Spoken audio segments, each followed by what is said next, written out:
Hello everyone, welcome to another video of this course.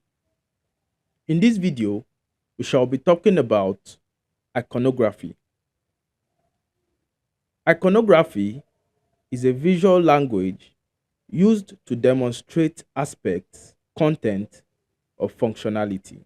Icons are meant to be simple and clear visual elements that are recognizable immediately by users.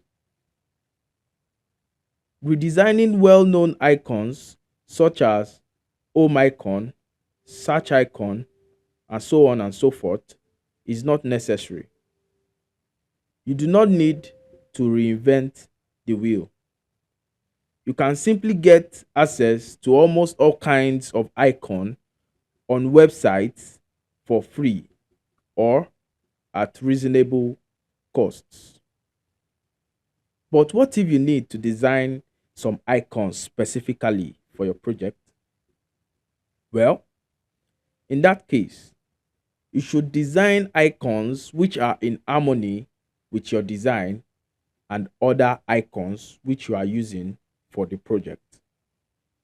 Keep in mind that icons need to be understood easily by users.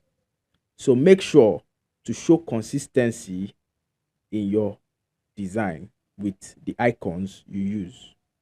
Thank you very much for watching this video. See you in the next video.